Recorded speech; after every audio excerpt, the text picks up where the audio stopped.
Spain won. For more on this, let's welcome in Shaka Hislop.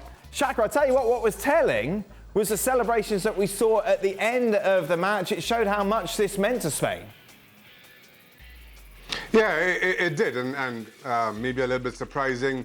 This close to a World Cup, I thought this game would have been more about who's in better shape going into Qatar 2022.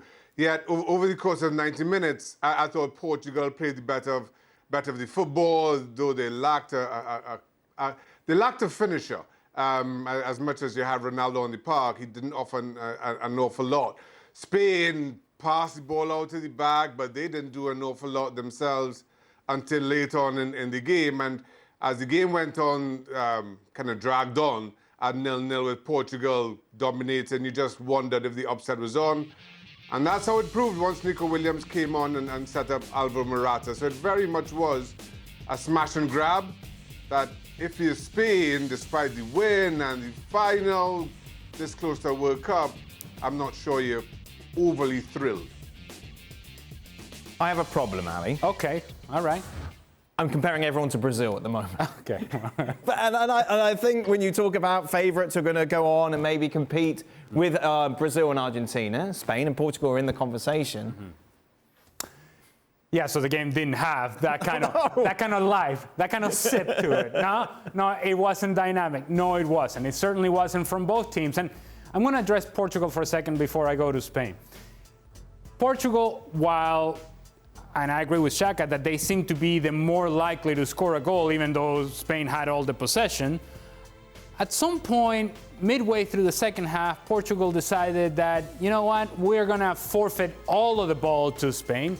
We're going to sit behind the ball and we're going to go for the counter. Now, that may be the approach that you want to take, and it's one that we've seen Fernando Santos take before with Portugal. Okay, so be it. That's the way you want to go about it? Fantastic. But here's the thing. Look who you were playing against. The starting center backs for Spain today were Hugo Guillamón and Pau Torres. Now, let me tell you something. Guillamón is not a center back. Right. He gets taken off at halftime. Sergio Busquets comes in to play into the midfield. They push Rodri back into the center back position. Let me tell you, Rodri, not a center back. And yet, Portugal, instead of taking that step forward and say, let's put this game away, no, they decided to take a step back. And it took Spain, and the substitution of Nico Williams was critical because it changed the speed with which Spain was playing in the final third. Even if he was running at people, it was a different speed. And when you have that pace, it does create some mismatches, and it does create some concerns for Portugal. Portugal doesn't step to the ball in the initial cross, and it is Nico Williams, because of his speed, that can get to the back post, sets up Morata 1-0. See guys later, game, set, match. For Spain, they still haven't answered the question as to what is it that they do in the final third and how dynamic they can be in the final third, because they're very predictable. As for Portugal, you're still depending on Cristiano Ronaldo, and today there were some evidences that Cristiano, not so much. In particular, Shaq, there was that time where he was put through, took too much time on the ball, got tackled, and then he's like giving it this, someone needs to tell me there's, man, well, of course there's a man, or you just passed him to get the blooming ball in the first place. I mean, that was kind of the highlight of it, but so much of Ronaldo's play, he's just lost half a yard, I guess we'll have to call it. And it's telling in a number of things that he does, in his movements, in how quickly he gets shots off in traffic. He's just not, and of course he's 37 years old, but he's not the player that he once was. And I just don't think that Portugal do a good enough job of covering that up or supporting him. And the question then becomes is, do you leave Ronaldo out? Who do you bring in? Leao came off the bench later on. It's so many questions. And then a similar question that we had around Ronaldo for the last couple of seasons. Does he become more of a liability when he's left out? Because of how, as I always use Gab's phrase, takes up all the oxygen in the room. So if you don't have a happy Ronaldo, how does that play off for the rest of the dressing room? And clearly that's a question that Fernando Santos isn't quite ready to answer yet.